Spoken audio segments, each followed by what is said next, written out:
Heureuse de vous retrouver une fois de plus, mesdames et messieurs. Merci de répondre présent à cet autre rendez-vous sur Afrique Média Appel. Sur le continent, Luc Michel est avec nous. Avec lui, on va débattre, analyser cette autre actualité. Bonsoir à vous, Luc Michel. Là, bonsoir à votre équipe, à votre plateau et à tous nos téléspectateurs. Lorsque je dis souvent que la Russie, avec les autres pays du bloc de l'Est, elle a amené de l'oxygène géopolitique en Afrique, ça ne veut pas dire que les présidents ont rompu les anciens liens avec la France, mais ça veut dire aujourd'hui qu'ils ont le choix. Ce choix, il avait été absorbé dès les derniers mois de la présidence d'Idriss Déby Itno. Il y avait eu en juillet 2019 le sommet économique Tchad-Russie qui s'était tenu à Djamena. À l'issue de celui-ci, l'Agence russe pour le développement de l'Afrique avait décidé d'investir au Tchad et en particulier, on a confié au groupe russe Rosatom, qui est le groupe de l'électricité et du nucléaire, le choix de développer l'électricité au Tchad et de développer le pays.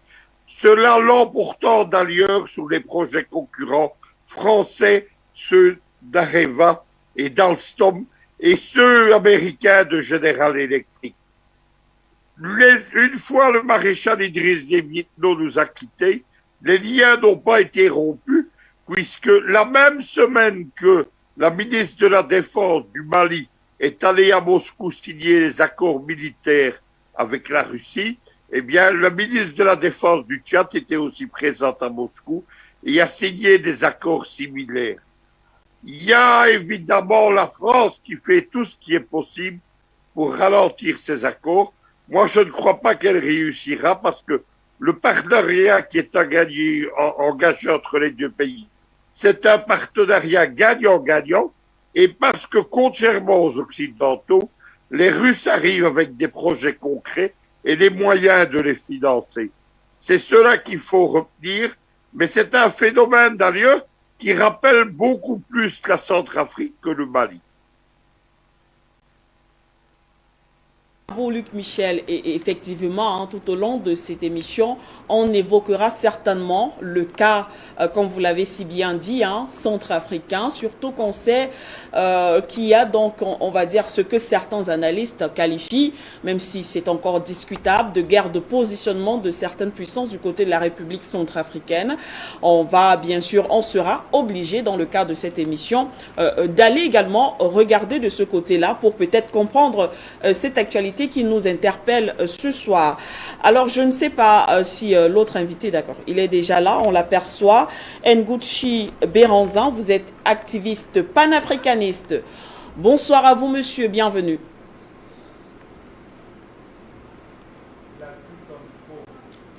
Activez votre micro, monsieur Nguchi, s'il vous plaît.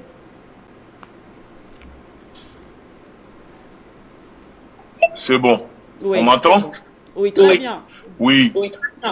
Voilà. Donc, voilà, nous apprenons la nouvelle et de notre côté, à la confrérie des frères panafricains, nous sommes plutôt surpris d'apprendre cela parce que on reste quand même méfiant de la propagande médiatique et la propagande de guerre parce que tant que nous, de notre côté, on ne voit pas les actes concrètement, on préfère rester vigilant pour le moment sur cette annonce d'une future coopération entre la Russie et le Tchad, étant donné que le Tchad était le cluster de l'armée française en Afrique là-bas avant la mort de Déby et que depuis la mort de Déby, maintenant, ça se déplace vers le Niger et que c'est Bazoum qui est devenu le nouveau pion, le chouchou de Macron, de l'Élysée.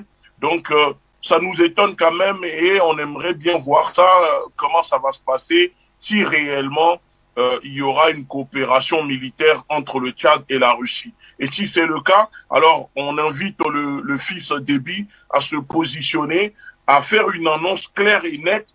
Et là, peut-être de notre côté, on pourra soutenir cette future collaboration. En attendant, nous estimons que pour le moment, c'est que des paroles, des écrits, de la propagande et donc on préfère rester vigilant.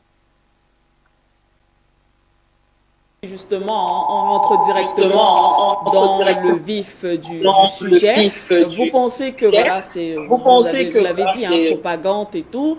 L'annonce a été faite, c'est le 7 décembre. Donc, pourquoi, pourquoi est-ce que vous êtes réticent? Est-ce que ce n'est pas possible une telle alliance entre le Tchad et la Russie? Pourquoi? Qu'est-ce qui vous freine justement idéologiquement à ce niveau?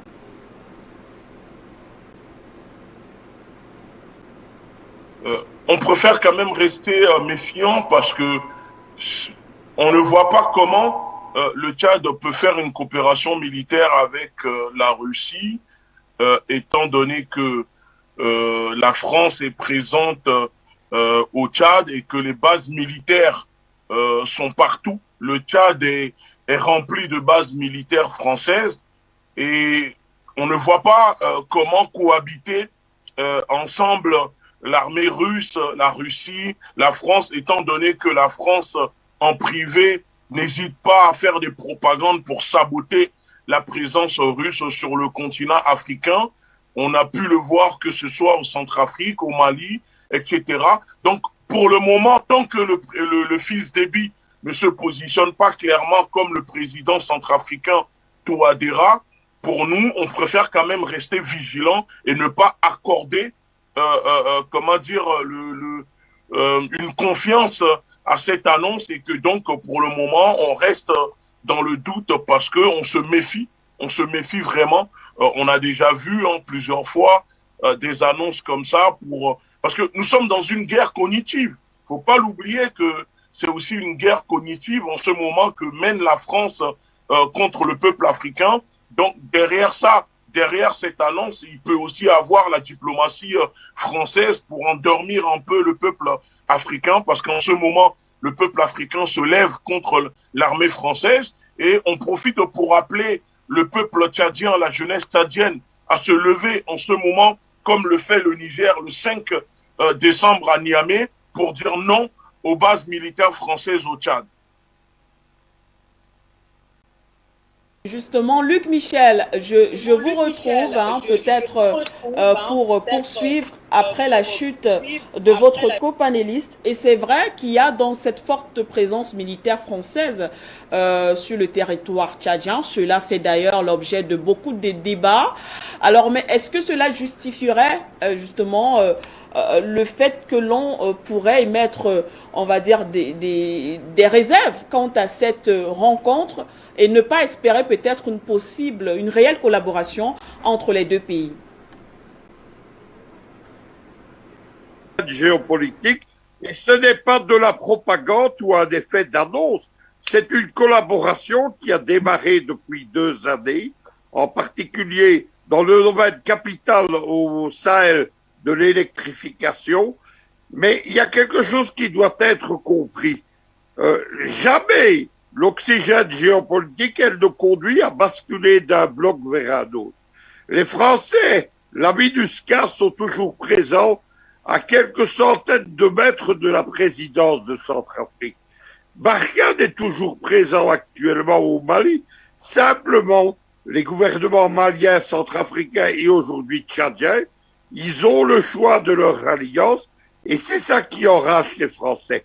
Ce matin, il y a toute une campagne qui a été lancée par le lobby français au niveau du Parlement européen. Il y a un lobby qui s'est constitué, il y a une pétition qui est lancée par des milliers de parlementaires et de responsables de l'Union européenne qui appellent à des sanctions de nouveau contre les firmes russes paramilitaires et le soi-disant groupe Wagner. Entre parenthèses, dans le texte proposé, on dit bien que le groupe Wagner est concerné, mais aussi, on annonce la vérité, on dit d'autres firmes de sécurité paramilitaires russes. Voilà donc ce qui se passe. La France n'a pas lâché la Centrafrique ou le Mali, elle est toujours présente, mais simplement, le colonel Assimi Goïta et encore plus le président Touadéra, aujourd'hui, ils ont le choix de leurs alliés, et ils ont le choix de leurs alliés pour mener leurs opérations militaires, en particulier en Centrafrique contre les groupes rebelles. comme les colonels de Bamako vont avoir le choix de leurs alliés militaires pour faire la reconquête de Gao et de Kidal.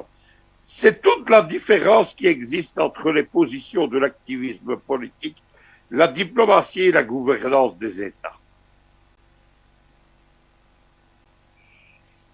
Ngotsi l'a mentionné également, on met des réserves quant à, du moins, est-ce que ces deux puissances occidentales, on parle bien sûr de la Russie et de la France, pourront cohabiter dans ce pays-là, ce qui nous ramène également vers l'actualité centrafricaine, du moins on prend cela comme exemple. On sait ce qui se passe de ce côté-là, d'ailleurs même également du côté du Mali. Luc Michel, je poursuis avec Luc Michel. Alors, est-ce que vous pensez, Luc Michel, qu'on ne risque pas de revivre les mêmes événements au Tchad que ce qu'on voit aujourd'hui du côté de Mali, une guerre entre ces deux puissances-là, au détriment même de la population tchadienne? Que la Russie n'est pas une puissance occidentale. La Russie, c'est même l'opposé complet du bloc occidental. Traditionnellement, l'idéologie russe depuis le 19e siècle, c'est la lutte contre ce que nous appelons l'Occident, c'est-à-dire le monde protestant et catholique de l'Ouest. Ça, c'est la première chose qu'il faut retenir. Contrairement à la France, la Russie n'a jamais été une puissance coloniale. En 1830, je dis bien en 1830, au 19e siècle, elle avait déjà noué des relations diplomatiques avec l'Éthiopie. Et à la conférence de Berlin, c'est l'appui de la Russie en 1885, donc qui fait que l'Éthiopie a été le seul État africain non colonisé. Lorsque l'URSS est née, en 1922, il y a une conférence internationale à Bakou, alors en Union soviétique. Aujourd'hui, c'est en Azerbaïdjan. On a décidé, les bolcheviks, d'appuyer les luttes de décolonisation en Asie et en Afrique, ce que les Russes ont fait jusqu'à la disparition de l'Union soviétique en 1990. Poutine, dès qu'il s'est intéressé à l'Afrique en 2015, il a repris cette tradition. La Russie n'a pas eu de colonie, au contraire, elle a toujours aidé l'Afrique, c'est ce qu'elle vient d'apporter. Maintenant, il est bien certain que ça ne fait pas plaisir aux Occidentaux, et j'ai toujours dit, il y a une situation de guerre froide, on parle de guerre froide 3.0, entre le bloc de l'Est, dont la Russie est le principal représentant en Afrique, mais les Iraniens sont également là, et maintenant, les Chinois qui interviennent dans le domaine militaire et sécuritaire, et ils sont opposés au bloc américano-occidental, qui, lui, veut recoloniser l'Afrique. Donc, évidemment qu'il va y avoir des oppositions, des sabotages diplomatiques. Je vous expliquais que depuis ce matin, une grande campagne est lancée contre les paramilitaires russes. Ce sont les lobbies français à Bruxelles, à l'Union européenne, qui ont été activés. Le but, c'est une politique de sanctions, non plus contre les États, mais contre les individus. Principal visé dans cela, Eugénie Prigozhin, qui est l'ami de Vladimir Poutine et qui est accusé par les Occidentaux d'être le patron de ces firmes paramilitaires, visé également, on le sait, des gens comme Afrique Média ou moi-même, qui participons à la guerre médiatique en Afrique. Il ne faut pas se faire d'illusions. La guerre ne va pas stopper. Voir les Russes non pas arriver, mais renforcer leur collaboration amorcée sous Idriss Déby Itno avec le Tchad, ça rend les Français fous furieux. D'autant plus que vous devez savoir que des firmes françaises multinationales sont en crise. Areva qui perd le marché de l'électrification. Le plan Borloo qui devait rapporter 5 milliards d'euros à la France, évidemment, qui est confié à la Russie. Tout cela, c'est une catastrophe industrielle pour la France. Merci. Monsieur Ngouchi, alors vous parliez justement de positionnement. Il faudrait peut-être que les dirigeants africains, dont l'actuel, Mahamat Idriss Déby, à un moment donné, peut-être devraient prendre officiellement position. Mais où est-ce que vous vous situez justement? Est-ce une sorte de rupture totale des relations avec ce partenaire, ou alors est-ce qu'il ne faudrait pas encourager, plutôt pencher plus pour la diversification des partenariats, comme on est en train de le voir avec le Tchad?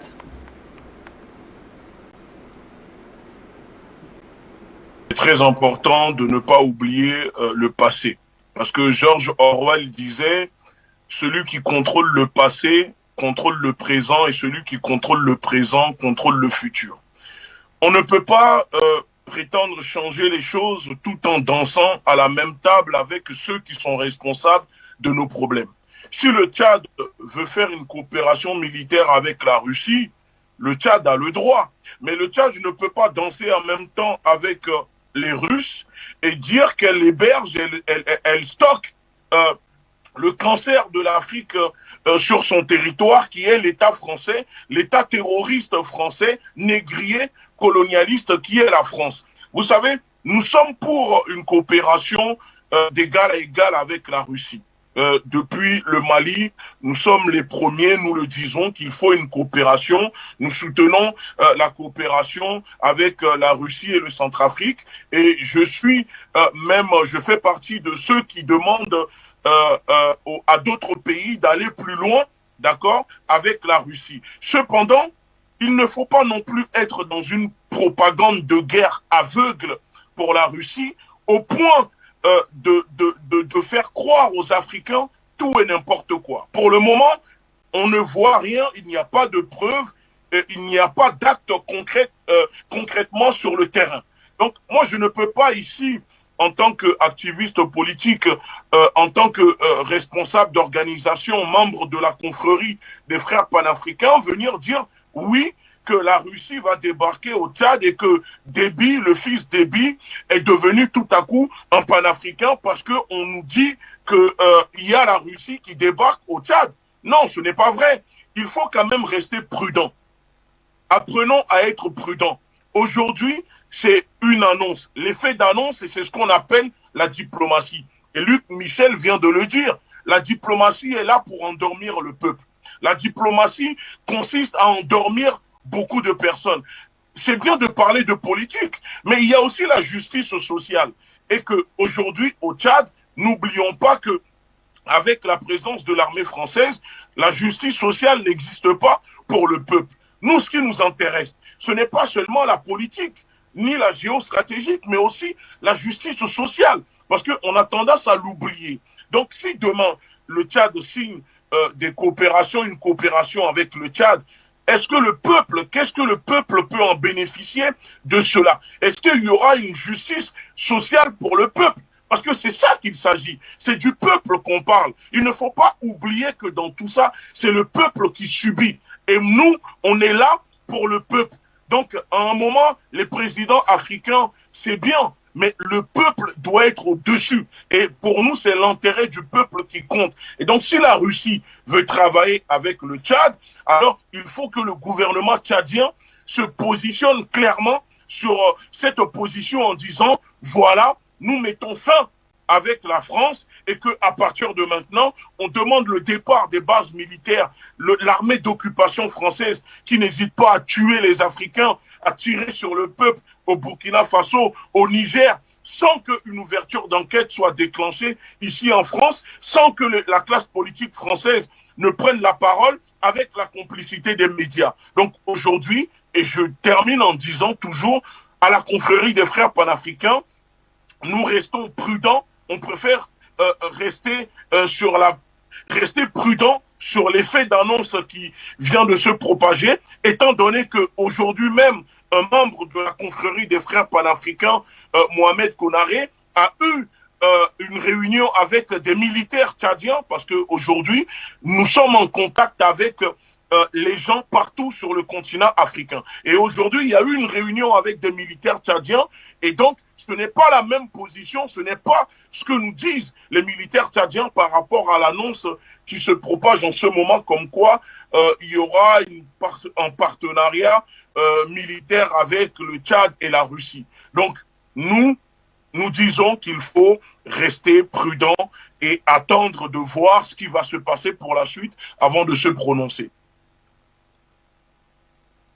Avec vous, Monsieur Nguchi, merci déjà pour cette information que vous nous donnez avec en ce qui concerne plus ou moins cette discussion que vous auriez eu donc avec des militaires tchadiens en parlant justement de partenariat militaire, parce qu'il faut le dire, c'est ce que beaucoup d'Africains attendent, hein, c'est le point, du moins pour les Africains, le plus, on va dire, important, un partenariat militaire, même s'il faille aussi également noter que selon la Russie, hein, on a plus parlé également de liens économiques et commerciaux entre les deux pays. Alors, pourquoi est-ce que on a l'impression qu'on ignore ces alternatives, du moins ces points du partenariat? Est-ce à dire que un accord économique ou alors commercial ne serait pas important pour le Tchad? Alors, qu'est-ce qui est plus important aujourd'hui pour le Tchad? Aujourd'hui, pour le Tchad, vous savez, d'abord, je ne peux pas me permettre de parler au nom des Tchadiens parce que c'est le peuple tchadien qui sait ce dont il a besoin. Mais nous, ce que nous disons, il faut des accords. Et vous venez de le dire, dans ce cas, accords économiques, etc. Il n'y a pas de souci. Entre États, il y a des accords qui existent, économiques ou autres. Mais aujourd'hui, l'urgence pour le peuple tchadien, c'est de sécuriser le territoire du Tchad. C'est de se débarrasser de ce cancer, de ce fléau, de ces tortionnaires, de ces terroristes, de ces barbouzes qui sont stationnés partout au Tchad, qui est l'armée française, l'impérialisme français. Donc, comment, quand on voit qu'ici en Europe, la France se positionne derrière le maître américain, parce que, vous savez, les pays africains sont des camps de concentration pour la France, mais la France étant toutou des Américains, la France s'aligne derrière les États-Unis. Donc quand on voit la position des États-Unis dans cette lutte, la guerre froide qui existe entre les États-Unis et la Russie, où on voit clairement que les États-Unis veulent détruire un peu la Russie avec les embargos, les sanctions, et lui-même, monsieur Luc Michel vient de dire qu'il y a des sanctions qui sont prises en ce moment à l'Union européenne contre les militaires, les paramilitaires russes, parce que dire les mercenaires, parce que quand il s'agit des autres, la France appelle mercenaires, mais quand c'est eux, ils disent qu'ils sont des militaires. Donc, comment pouvez-vous comprendre que les États-Unis et la France se positionnent contre la Russie ici en Europe, veulent déstabiliser Poutine, la Russie, parce que nous le savons clairement que la Russie se positionne dans une... La position de Poutine est claire. Poutine est contre l'ordre mondialiste, l'oligarchie criminelle mondialiste, tout ce qu'on peut voir en ce moment que prône l'Europe. Donc moi je ne vois pas comment la France qui contrôle le Tchad, parce que le Tchad n'est pas un pays indépendant, c'est un pays intendant avec des négriers à la tête de ce pays, dirigé par la France, parce que c'est ce que nous appelons un département de l'outre-mer, comme ils disent pour la Guadeloupe. Le Tchad fait partie, est un département de l'outre-mer pour la France. Donc, est-ce que vous imaginez que le maître colon Macron, l'hybride de De Gaulle, va s'asseoir et dire au fils d'Ébi, pas de souci, on vous laisse faire des partenariats, signer des accords économiques avec la Russie, pour que la Russie puisse venir implanter les multinationales russes, alors que nous savons très bien que la France perd en ce moment du terrain et perd au niveau de ses contrats avec ces multinationales. Vous savez, aujourd'hui, le nerf de la guerre, c'est l'argent.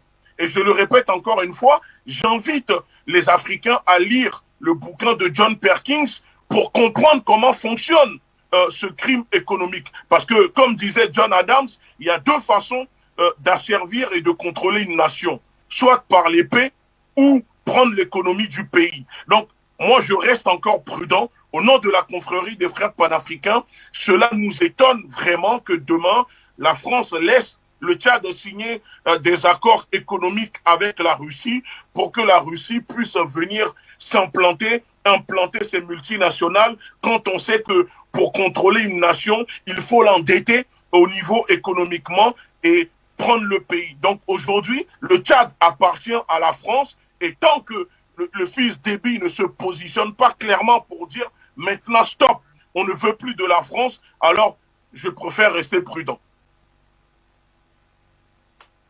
Alors, on va faire un petit tour du côté du Standard.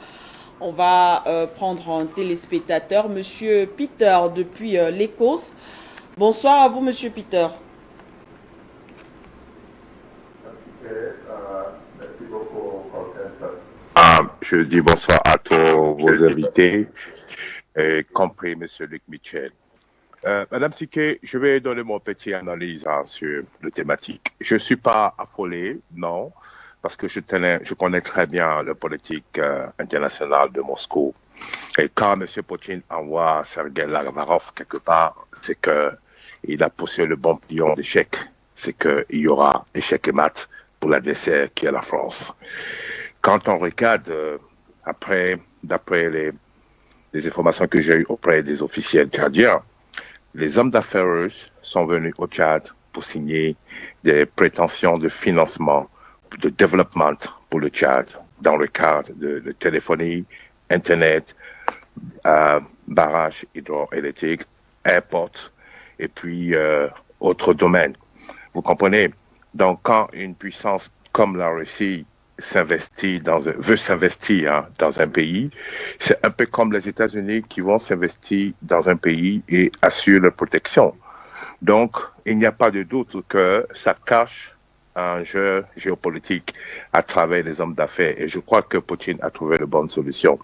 C'est Paris qui commence à paniquer parce qu'aujourd'hui, j'ai reçu un appel de quelqu'un ici, en France, qui a dit que qu'est-ce qui se passe au Tchad, qu'il paraît que les hommes d'affaires russes sont venus, que c'est fichu pour Macron parce qu'il a fait, excusez-moi, je ne veux pas dire le dernier mot, qui est très grossier. Donc, vous comprenez qu'il y a une panique qui s'installe actuellement parce que Moscou a trouvé le jeu, comme on dit en français, le jeu légal pour pouvoir pénétrer au Tchad. Là, on ne voit pas le côté géopolitique. Non, je comprends la colère de votre invité, de savoir que les bases françaises sont au Tchad et tout, etc.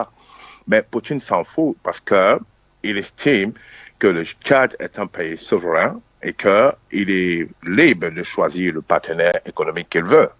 Depuis que la France a une base militaire, depuis quand ils se sont intéressés à mettre la lumière à Faya-Lajo? À part N'Djamena, quand vous allez à l'intérieur du Tchad, c'est obscurité totale parce que c'est pas développé. Si aujourd'hui, Moscou prend l'opportunité pour mettre ses hommes d'affaires devant, c'est parce que derrière, après, il y aura maintenant le côté militaire qui va s'imposer et je crois que petit à petit, la France va plier bagage et partir comme elle est venue. Et je crois, ça c'est mon avis personnel, le petit président là, Déby, a trouvé le juste mot pour se débarrasser de la France sans passer par la violence verbale. Voilà, je vais m'arrêter ici. Merci beaucoup. Bye. Merci, Monsieur Peter. Merci d'être passé par ici. On va rester au standard. On va prendre Roger. Roger nous appelle depuis Yaoundé au Cameroun. Bonjour. Ok, merci. Bonsoir à vous, Madame Manuela Tiquet. Bonsoir à vous, Monsieur Luc Michel. Bonsoir à tout le plateau. Merci encore de nous offrir le moyen de nous exprimer auprès de tous ces auditeurs. Alors, j'espère parler pour la bonne cause, celle-là qui est au nom de l'Afrique. Voyez-vous, face à la situation actuelle, je me dis simplement que M. Poutine vient de prendre en étau entre les mailles de ses filets M. Macron. Pourquoi? Parce que il a réussi à se faire des accords militaires avec tous les endroits ou presque tous les pays environnants à la Libye. Et de fait, il sera très bientôt impossible pour M. Macron de se mouvoir en partant depuis la Guinée-Conakry, notamment depuis les eaux, parce que tout semblait toujours étrange qu'un nouveau caporal monte au pouvoir et demande que l'espace aérien soit fermé en dehors de l'espace maritime. Alors, il m'a fallu, j'imagine que tout ce contingent qui se traîne entre le Burkina Faso et le Niger vient depuis la Guinée-Conakry. Ah oui, du moins c'est ce que je pense. Parce que, voyez-vous, pour être obligé de traîner des engins lourds sur une aussi longue distance, il faut comprendre qu'il y a peu, l'Algérie a empêché que son espace aérien, notamment pour ravitailler la force Barkhane, son espace aérien soit plus utilisé. Alors voilà un peu à quoi est réduit M. Macron et ses forces alliées. Du moins, elles sont terrestres. On l'a bien compris grâce à la Russie. Et j'aimerais me retourner vers cette fameuse question qui a souvent dit que la force Sewa Security était une force de mercenaires, qu'elle avait commis des exactions, qu'elle était quelque chose de non approprié. Alors, on se pose la question de savoir, mais M. Macron, n'était-ce pas les forces légionnaires au nord du Cameroun? Qu'avez-vous à dire à propos de cela? N'était-ce pas les légionnaires français accompagnés des rebelles Touaregs? N'était-ce pas le cas, mon cher monsieur? Souvenez-vous donc quand M. Hollande était venu les chercher ici. C'était quoi d'après vous? Et était-il venu pour parler de je sais pas quoi? Il voulait entrer dans nos épiceries, dans nos boulangeries. Mais nos boulangeries ne sont pas situées dans des frontières aussi reculées du Cameroun, monsieur Macron. Comprenez bien. Alors, ce que vous accusez chez les autres, en fait, c'est ce que vous êtes, vous. Parce qu'il a fallu justement que nous soyons ravitaillés par cette même Russie qui nous avait munis du matériel nécessaire pour tailler en pièces vos forces armées. Les tailler de toutes parts. Alors on se dit au Cameroun, à la prochaine, on vous attend. C'est quand vous voulez. Pour le reste, Monsieur Poutine vous a dans son livre de chevet. Alors je vous dis, il ne suffit pas seulement d'acheter un chasseur pour chasser la peur qu'on a dans l'âme. Voilà ce que j'avais à partager. Merci à vous, Afrique Média. Merci également à vous, Monsieur Roger. Merci beaucoup. Très bonne soirée à vous. On va rester au standard. Monsieur Philippe, voilà, Philippe est au standard. Bonsoir.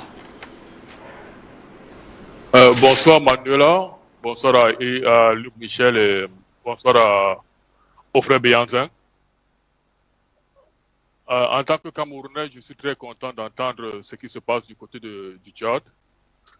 Parce que moi, j'étais un peu trop inquiet par rapport au fils Déby, comme le frère Béanzin est en train de dire, que ce positionnement n'était pas trop clair au départ. Mais comme le premier intervenant a dit, que lorsque Poutine envoie Sergueï quelque part, ça veut dire que tout est déjà ficelé. Je suis vraiment content par rapport à quelqu'un comme moi, en tant que Camerounais, de savoir que la Centrafrique est sécurisée, le Tchad sera sécurisé et que le Nigeria a déjà signé des accords militaires avec la Russie. Ça va vraiment nous donner un grand bol d'air, quoi. Et vraiment que ce pays-là, le Tchad, et son président Mahamat puisse continuer dans cette lancée pour vraiment dégager la France de l'Afrique, surtout de l'Afrique centrale et de toute l'Afrique même. Merci beaucoup, bonne soirée. Philippe, merci beaucoup. Très bonne soirée à vous également. Je pense qu'on va d'abord refermer le standard. On verra peut-être, si le temps nous le permet, on verra si on pourra y revenir. Luc Michel, alors je poursuis bien sûr avec vous, même s'il y a des réticences hein, quant à cette rencontre, en ce qui concerne cette rencontre qui est prévue, lorsqu'on écoute également les téléspectateurs, on parle plus de rencontres stratégiques justement entre la Russie et bien sûr le Tchad. Je crois que nos téléspectateurs ont très bien compris la situation géopolitique. Moi, vous savez, je combats l'OTAN, les États-Unis et l'impérialisme français depuis 40 ans. J'ai participé comme acteur à toutes les grandes opérations géopolitiques depuis 20 ans, à commencer par le côté du colonel Kadhafi et du côté des soviétiques avant qu'elles ne disparaissent. Mais la géopolitique, c'est le domaine du réalisme. Lorsqu'on est maximaliste, on ne fait pas du réalisme. L'oxygène géopolitique, ça ne veut pas dire que brutalement, les pays africains vont basculer d'un bloc vers l'autre. Ça se faisait dans les années 1980, au temps de l'Union soviétique. Aujourd'hui, Touadéra, vous l'avez interviewé, Manuela. Moi, je l'ai interviewé une dizaine de fois depuis 2 ans. Le président Touadéra est le premier pour insister que la coopération avec la Russie, elle n'impliquait pas le renvoi des autres collaborations. Je vous ajouterai que Touadéra ne se fait aucune illusion sur l'ONU ou sur la France, mais le réalisme, il sait ce qu'il peut demander, il sait ce qu'il ne peut pas demander. La diplomatie russe elle-même ne peut pas tout. La diplomatie chinoise ne peut pas tout. Il faut l'oxygène géopolitique, justement, c'est amener des nouveaux partenaires et donner des choix. La Russie est arrivée avec des projets économiques, elle est maintenant avec des projets militaires. Évidemment, ça ne se fera pas sans contestation, pas plus que ça ne se fait aisément en Centrafrique.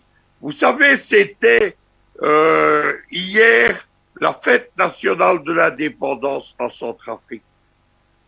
On a à nouveau diffusé sur grand écran dans le stade de Bangui. On a diffusé le film Touriste. Il y a quelques jours, il y a un monument aux soldats russes paramilitaires qui a été érigé à Bangui. Et le porte-parole des officiers russes pour la sécurité, notre ami Alexander Ivanov, a pris la parole. Ce n'est pas un hasard, évidemment, si le lobby français au Parlement européen n'a pas décidé de sanctions, mais appelle à des sanctions. Je tiens à le préciser, ces sanctions ne sont pas encore signées, parce qu'il faudrait évidemment un vote du Parlement européen et un vote de la Commission européenne, et tout le monde n'est pas d'accord avec cela. Mais c'est normal, nous sommes dans une guerre en Afrique.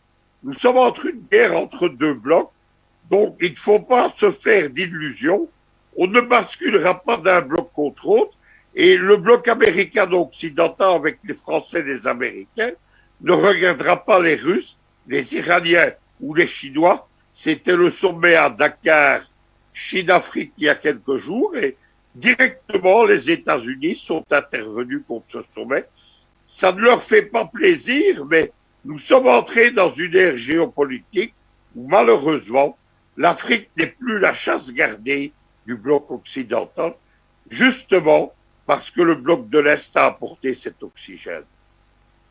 En particulier, au Conseil de sécurité, vous savez, jusqu'en 2015, les Occidentaux faisaient ce qu'ils voulaient en Afrique. Particulièrement, ils ont décidé des expéditions militaires en Libye, au Mali, en Centrafrique. Mais aujourd'hui, c'est terminé. Poutine a neutralisé le Conseil de sécurité. Depuis 2015, il n'y a plus d'expéditions militaires, il n'y a plus d'assaut décidé par l'ONU contre un pays africain. C'est cela qu'il faut comprendre. Nous sommes dans une autre ère géopolitique, mais je le répète, la géopolitique, elle impose le réalisme, le radicalisme, il conduit à l'impuissance et à l'échec. Luc Michel, peut-être avant de poursuivre hein, avec Monsieur Ngachou, je reste avec vous quand même, Luc Michel, sur cette autre petite interrogation sur la nature justement des accords qui devrait bien sûr lier le Tchad et la Russie. Comme on l'a si bien signalé, on parle plus d'accords, on va dire, économiques et bien sûr commercial, même si beaucoup s'attardent plus sur un possible accord militaire. Alors, ce qu'on aimerait savoir, qu'est-ce qui est plus urgent aujourd'hui? Qu'est-ce qui pourrait être intéressant pour le Tchad dans cette coopération avec la Russie? Elle doit se faire dans deux domaines. Tout d'abord, le domaine sécuritaire et deuxièmement, le domaine économique. Plus le Tchad sera impliqué dans des projets économiques avec la Russie, plus la Russie aura difficile à être neutralisée par les Français et plus les Français perdront ce qu'ils appellent eux-mêmes des parts de marché. Les accords militaires, ils ne datent pas d'aujourd'hui. Je vous rappelle, donc je le précise encore, la même semaine que le ministre de la Défense malien a signé les accords militaires à Moscou avec la Russie, le ministre de la Défense tchadien a été également reçu par Poutine et Lavrov. Il a signé des accords semblables. Ce qui va être mis en route, justement, la Russie l'a précisé, ce sont ces accords. On va probablement commencer par des livraisons d'équipements militaires, des livraisons de renseignements militaires, c'est-à-dire tout ce que les Occidentaux se refusent à partager avec les Africains depuis des années. Les images satellites, la France ou les États-Unis refusent de les fournir. Les images des drones, on ne les fournit pas. Le matériel des radars, etc., on ne les fournit pas. Les drones, on ne les fournit pas. C'est cela qui va changer. Regardez ce qui se passe en Centrafrique. Lorsque la Russie est intervenue, elle a commencé à intervenir en décembre 2017. Les premiers paramilitaires sont apparus en mai 2018. Mais ils sont intervenus militairement aux côtés des FACA qu'en janvier 2021. La Russie ne collabore pas avec des partis politiques ou des activistes ou la société civile. Elle collabore d'État à État, d'armée nationale à armée nationale, exactement comme les Chinois et les Iraniens. Et les fermes paramilitaires russes, qui sont sous le contrôle du grand état-major russe, ils n'ont rien à voir avec des firmes de mercenaires comme les Blackwaters américains ou les Français du genre Guignolo. Eh bien, ils agissent dans le cadre de contrats qui sont autorisés par le ministère des Affaires étrangères ou le grand état-major russe. À partir de ce moment-là, cette collaboration, elle demande la mise en place d'une logistique, elle demande la mise en place de financement. Cela prend du temps. En Centrafrique, ça a pris 2 années. Il ne faut pas s'imaginer que ça va prendre 8 jours au Tchad. Actuellement, les Russes sont en train pourparler avec les Maliens depuis plusieurs mois et seulement on annonce l'arrivée, mais on a déjà vu la livraison des fameux hélicoptères de combat MiG qui vont changer la donne stratégique sur le terrain. C'est cela qu'il faut comprendre. La géostratégie, la géopolitique, la diplomatie internationale, c'est le domaine du réalisme et les Russes sont des gens réalistes. Lavrov et Poutine, ce sont des joueurs d'échecs, ce que ne sont pas des gens comme Macron ou Le Drian. Il n'y a qu'à voir les crises d'hystérie qui sont en train de commettre jour après jour. Mais il faut que les Russes aient du temps autant que nous. Monsieur Nguchi, justement, je vous retrouve après ce passage au standard. Oui. Vous avez également suivi les commentaires, analyses aussi des téléspectateurs qui estiment que c'est peut-être le moyen le plus fiable, du moins c'est une très bonne stratégie, pourquoi pas pour la Russie, de se positionner du côté du Tchad, donc en passant par ce type de collaboration. Donc on essaie, en tout cas là, on parle en tout cas plus de géostratégie. Alors est-ce que vous ne pensez pas que cette attitude pourrait peut-être être bénéfique pour le Tchad? Écoutez, je pense qu'il faut que les personnes qui nous regardent et nous écoutent comprennent. Nous disons que nous sommes pour une coopération avec la Russie. Nous faisons partie des personnes qui soutenons la coopération avec la Russie et les pays africains. Ici, je ne suis pas en train de me positionner contre une coopération avec la Russie. Nous sommes en train de dire que pour le moment, ce n'est pas une annonce officielle. Rien ne prouve réellement que le ministre des Affaires russe et tchadien vont se rencontrer. C'est ça que je suis en train de dire. On préfère rester prudent pour le moment tant que cela n'est pas officiel. Parce que là, si je demande, est-ce qu'on a une preuve réelle annoncée que la Russie va rencontrer des membres du gouvernement tchadien? Et aussi, le problème, c'est que la France n'est pas seule. Toute l'Union africaine, l'Union européenne, qui attaque le continent africain. C'est toute l'oligarchie mondialiste qui attaque aujourd'hui l'Afrique. Alors, comment un pays occupé militairement par la France peut se développer économiquement avec un autre pays? On a vu en Centrafrique, la France a pris la poudre d'escampette pour permettre aux Russes d'être là et d'aider le président Touadéra.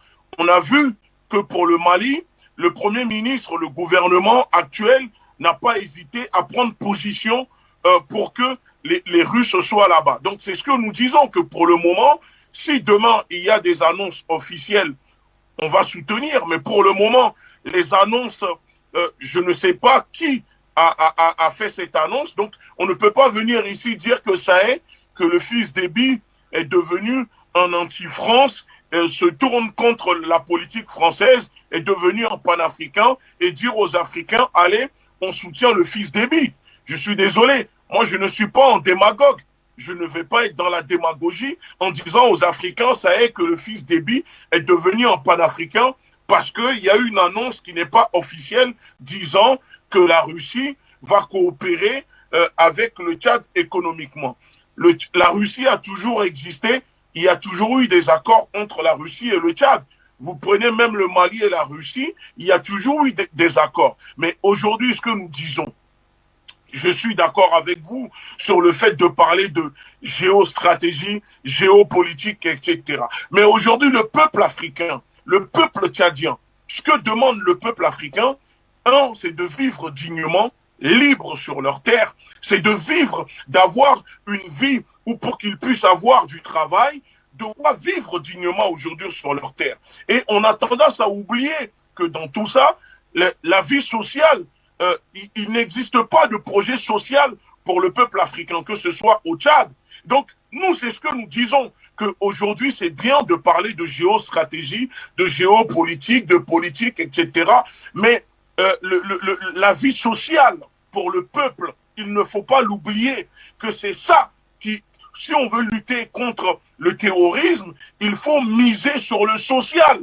On ne peut pas ramener la paix dans un pays en militarisant tout un pays. Ce n'est pas ça qui ramène la paix. Vous comprenez? Aujourd'hui, le peuple veut vivre dignement, libre sur leur terre. Pas une indépendance sous surveillance de la France. Donc, tant que l'annonce ne sera pas officielle, disant qu'il y a une coopération entre le Tchad et la Russie, la confrérie et nous allons rester pour le moment sur cette position et ne pas déclarer tout à coup ni labelliser ou légitimer le fils d'Eby en disant que ça est, le fils d'Eby est devenu un résistant anti-français, panafricain, etc. Il faut faire attention à ne pas coller le mot panafricain à tout va, à tout ce qui bouge. Parce qu'aujourd'hui, nous savons que la politique est là pour duper le peuple. Le peuple tchadien ne va pas se libérer par la politique. C'est au peuple de se libérer lui-même. Les politiciens sont là pour leur propre intérêt. Donc, nous disons oui à une coopération avec la Russie, tant que cela bénéficie au peuple tchadien et africain. Et nous disons par contre que nous sommes opposés à une coopération avec la Chine, qui a plutôt des ambitions impérialistes, parce qu'il suffit d'aller sur le continent africain pour voir comment la Chine les Chinois, les entreprises chinoises maltraitent le peuple africain, les ouvriers africains. On voit que la Chine endette les pays africains et n'hésite pas à s'encaparer des ports, etc. Donc, nous disons que la Russie, ça va encore, on soutient. Mais tout ce qui est la Chine, l'Iran, etc., je suis désolé, non pour la Chine. L'Iran, ce n'est pas une guerre religieuse que les Africains sont en train de faire. Les Africains ne cherchent pas un nouveau maître religieux, donc il faut rester prudent. Béranzin, alors oui, pour cette coopération avec bien sûr la Russie, on va dire coopération peut-être militaire, au cas où pour vous, hein, pour vous, ce serait bien sûr officiel. Alors, est-ce que, parce que là, je lis entre autres hein, les messages également des téléspectateurs qui estiment que, alors pourquoi refuser une présence militaire française sur le territoire tchadien et accepter une présence militaire russe sur le territoire, alors qu'on pourrait promouvoir voilà, la coopération entre Africains. Et le téléspectateur pense que c'est blanc, bonnet blanc. Oui, vous savez, je suis d'accord avec les téléspectateurs à propos de ça, et nous sommes plutôt partisans quand on parle de coopération avec la Russie. Nous disons par exemple qu'il faut que la Russie puisse aider au niveau des pays africains à équiper les pays africains, parce qu'aujourd'hui, ce que les pays africains ont besoin, ce n'est pas des bases militaires, bien évidemment, mais c'est le matériel militaire. Et quand nous parlons de coopération, nous parlons dans ce sens où, par exemple, si demain, il y a une coopération militaire entre le Tchad et la Russie, alors le Tchad va pouvoir s'équiper de matériel nécessaire pour, défendre son territoire, lutter contre le terrorisme, ces groupes armés financés, soutenus par la France et les pays financiers comme l'Arabie Saoudite et le Qatar pour déstabiliser, balkaniser le continent africain. Donc, il faut équiper les pays africains. Sauf qu'aujourd'hui, il y a un embargo. Les accords signés par De Gaulle, le criminel, le fugitif de guerre, entre les pays africains et la France empêchent aujourd'hui les pays africains de s'équiper, de se doter militairement parlant de ce qu'ils ont besoin pour se défendre. Et moi, je me souviens que le président Talon n'a pas hésité à dire non à la demande des Américains pour installer une base militaire au Bénin, aux Français, et il a dit ce dont nous avons besoin, ce ne sont pas des bases militaires sur nos terres, mais on a besoin de s'équiper d'avions de guerre, d'hélicoptères, d'armement, et il faut que la France enlève l'embargo qu'elle pose sur les pays africains pour les empêcher de se doter d'équipements nécessaires. Nous avons vu avec le Mali, ce n'est pas des bases militaires que les Russes sont partis créer au Mali, mais ils sont en train de doter le Mali avec des matériels nécessaires, d'hélicoptères de guerre que la France ne fournit pas pour lutter contre ces groupes armés qui veulent la division du Mali. Donc les téléspectateurs, nous sommes d'accord avec eux qu'aujourd'hui, ce que les Africains ont besoin, c'est de l'équipement, de donner les technologies, d'aider les Africains à avoir leurs propres satellites, de les former. Vous savez, aujourd'hui, l'armée africaine, beaucoup de personnes ne comprennent pas que, par exemple, il y a des groupes armés qui attaquent les positions des armées africaines et qu'on ne les bombarde pas. Pour bombarder, par exemple, des personnes sur un terrain, il faut avoir la mesure, la capacité de pouvoir communiquer sa position en langage codé militaire à son QG pour dire on a besoin d'un appui aérien bombardé à tel endroit. Mais si des militaires africains ne sont même pas capables pour le moment de donner leur position pour avoir un appui aérien, comment voulez-vous utiliser des avions, des hélicoptères pour bombarder des groupes armés qui sont en train de les attaquer? Et tout ça, ça s'apprend. Et on voit en ce moment, par exemple, au Mali, que les officiers russes, c'est ce qu'ils sont en train de faire avec les militaires maliens, apprendre aux militaires maliens à coder, à donner leur position pour demander des appuis aériens. Tout ça, c'est ça que les Africains ont besoin aujourd'hui. Parce que la guerre, c'est aussi ça. La guerre ne suffit, ce n'est pas seulement de prendre une Kalachnikov et de se mettre à tirer. Quand on est militaire, il faut savoir aussi parler en langage militaire, savoir lire une carte, longitude, sa position et demander un appui aérien. Et tout ça, ça fait partie de ce que nous appelons une coopération militaire. Et nous allons encore plus loin. Nous disons que les pays africains, en plus de la Russie, doivent aussi s'approcher des pays comme Cuba, le Venezuela. La dernière fois, j'ai déjà parlé de ça et une personne me disait, oui, que Cuba est fort.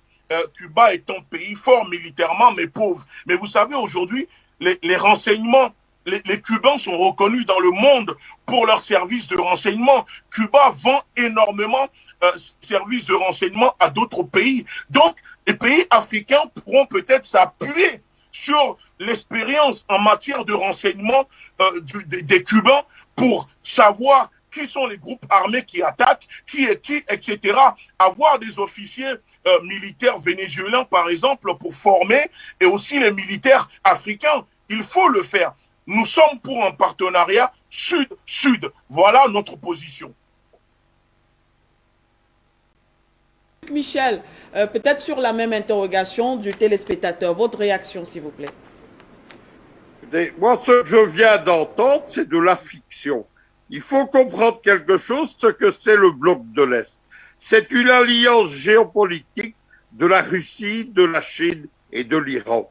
J'ai entendu le discours sur la Chine-Afrique, il est au cœur de la propagande française. Quant à l'Iran, elle fait de la géopolitique, elle ne fait plus des positions religieuses. Vous parlez du Venezuela, Benazir. Il y a justement un axe militaire, Téhéran-Caracas, qui unit le Venezuela et l'Iran. L'armée iranienne est déployée au Venezuela et les milices iraniennes du Hezbollah, elles encadrent les milices du Venezuela. Si vous voulez l'alliance du Venezuela, commencez par prendre l'alliance de l'Iran. Maintenant, il y a des preuves, justement, j'entends dire des effets d'annonce, etc. C'est tout à fait inexact. Lorsque c'est tenu en juillet 2019, il y a déjà 2 ans, le sommet économique Russie-Tchad à Djamena, eh bien, les firmes russes sont venues signer, je précise signer, un train d'accords économiques, dont des accords avec l'Agence russe pour le développement de l'Afrique. C'est dans ce cadre-là que le russe Rosatom, qui est une régie d'État et pas une multinationale, il n'y a pas de multinationale en Russie, ça se fait uniquement en Occident, eh bien, le groupe d'État Rosatom a signé des accords pour prendre en charge l'électrification du Tchad, ce qui est en route depuis maintenant 2 ans. Au mois de mai dernier, la ministre de la Défense tchadienne est allée à Moscou signer des accords militaires, signer ces accords, pas faire des projets, etc.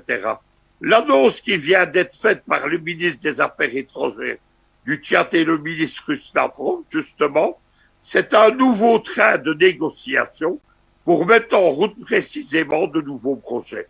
On n'est pas dans du virtuel, on n'est pas dans la propagande, on n'est pas dans des effets d'annonce. Ça, ce sont les Français ou les Américains qui font ça. Les Russes sont des gens concrets, ils viennent avec des choses concrètes et ils cherchent des partenaires concrets au niveau des États. C'est ce qui est en train de se mettre en route avec le Tchad.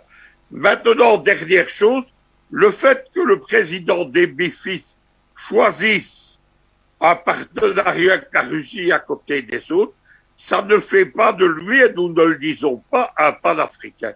Je considère panafricain Abiy Ahmed, Daïchimé, Kourounziza, feu Kourounziza, feu le père Idriss Déby Itno, ou Obiang-Nema Massogo, ou Touadéra, ou le colonel Goïta.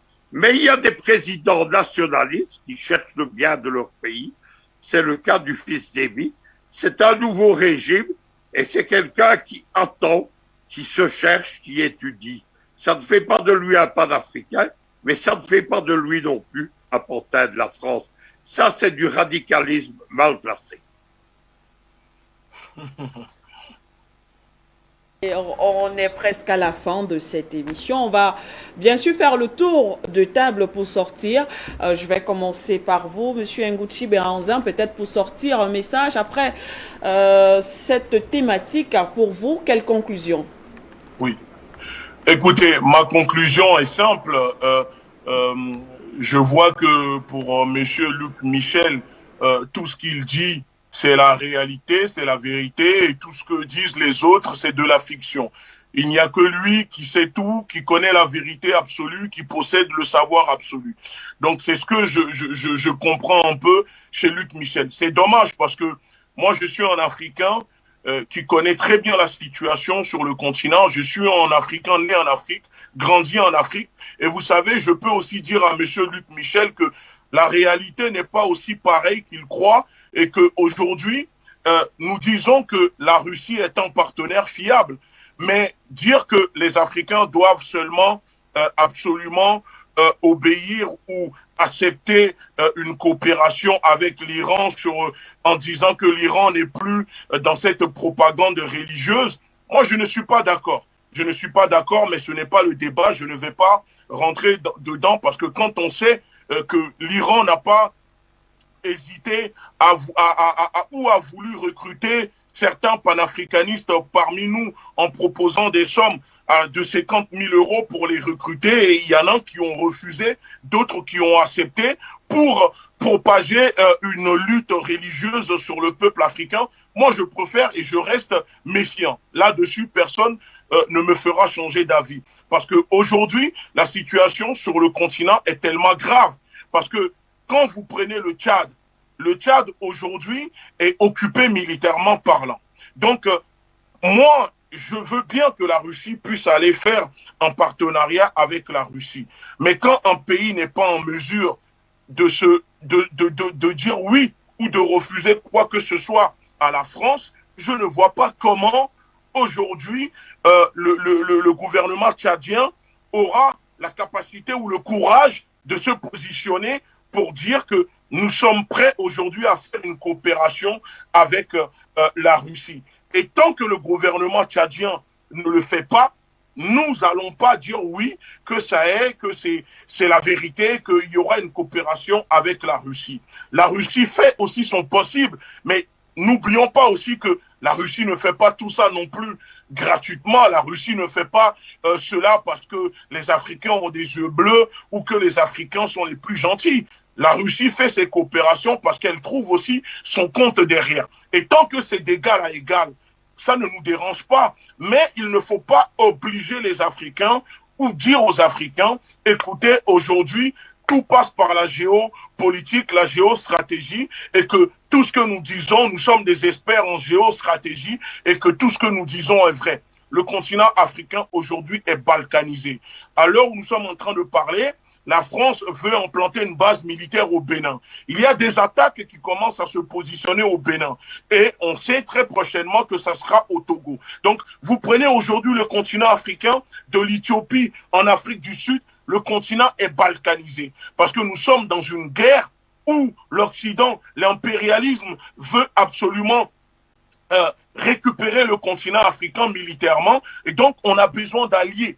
Mais il y a aussi des alliés naturels, comme le Venezuela, Cuba, et moi je dis même qu'il faut même faire des partenariats avec la Corée du Nord.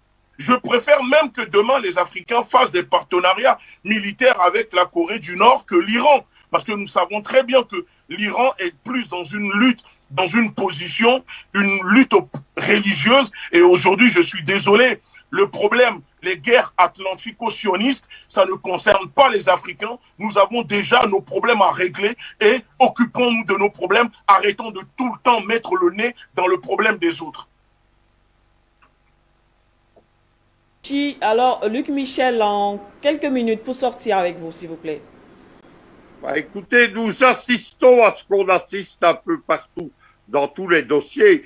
Le panafricanisme est en train de se scinder en deux. Il y a les activistes qui sont panafricanistes 2.0, comme les appelle Jeunes d'Afrique. Ce sont des radicaux irréalistes. Et il y a le néo-panafricanisme qui est basé justement sur la géopolitique, la science du 21e siècle. Mon ami le président Idriss Déby Itno avait déjà répondu à cela avant sa mort. Il avait dit que gouverner un État, ce n'était pas diriger une supérette. À 18 heures, on ne baisse pas le volet, on ne prend pas une feuille de papier, on ne met pas rentrer dépenses, mais on mène justement une gestion difficile Moi, je fais une politique réaliste. Je n'ai pas de leçons à recevoir d'anti-impérialisme. Je me battais déjà contre l'impérialisme il y a 40 ans. J'étais dans tous les grands dossiers. Moi, je connais simplement mes dossiers. Mais prenons le cas du Venezuela. Le Venezuela a un accord stratégique profond avec cet Iran que M. Béhanzin ne supporte pas. C'est l'axe Caracas-Téhéran. Ils sont alliés, leurs milices sont alliés, ils sont alliés économiquement, et cela ne veut pas, vous n'aurez pas le Venezuela si vous n'avez pas les Iraniens. Vous n'aurez pas les Russes si vous n'avez pas les Iraniens. Vous n'aurez pas les Russes si vous n'avez pas les Chinois. Le reste, évidemment, ce sont des rêves illusoires. Moi, je ne fais pas des rêves, je vis dans un monde réaliste, je vis dans un monde qui se bat pour être libéré justement de la domination impérialiste. On ne le fera pas avec des slogans crus et simplement de belles théories. On le fera avec du réalisme et justement cette géopolitique qui ne plaît pas à mon partenaire. Monsieur Béhanzin, en 30 secondes, vraiment, on me signale que vous voulez réagir. Oui, vraiment 30, très rapidement. Secondes, j'aimerais dire à monsieur Luc Michel que sur la coopération avec la Russie, nous sommes d'accord. Nous disons juste que nous avons une méfiance, nous, vis-à-vis d'une coopération avec l'Iran, parce que, voilà, que Caracas fasse une coopération avec l'Iran, il n'y a pas de souci, mais l'Iran n'impose pas une vision, une idéologie religieuse au Venezuela, à Caracas. Et nous savons que les Africains, ce n'est pas forcément le cas parce que nous sommes faibles dès l'entrée. Mais prendre une source de Jeune Afrique pour nous traiter de panafricanistes radicaux 2.0, je trouve que c'est d'une bassesse et je suis surpris venant de quelqu'un comme Luc Michel. Mais ça prouve quand même au moins que vous vous alignez sur les propos de Jeune Afrique qui est un média du colon pour dire que nous sommes des panafricanistes radicaux. Et je suis désolé, la Russie, on ne peut pas être plus radical peut-être que la Russie ou des gens qui possèdent des avions de chasse et qui exterminent tout un peuple. Donc moi, je suis un Africain et j'ai le droit de parler, d'exprimer mon point de vue et vous n'avez pas à nous traiter de panafricanistes radicaux comme le site Jeune Afrique. Parce que nous, on chie sur Jeune Afrique qui sert de média de propagande à l'impérialisme. Donc la prochaine fois, citez quand même une source plus fiable pour essayer de nous traiter de panafricanisme 2.0. Parce qu'aujourd'hui, c'est grâce à ce panafricanisme-là que les choses bougent, que les choses s'accélèrent sur le continent. Et c'est ce panafricanisme-là qui met... Le micro, s'il vous plaît. Merci. Merci à vous. Monsieur Nguchi Béhanzin, merci à vous, Luc Michel.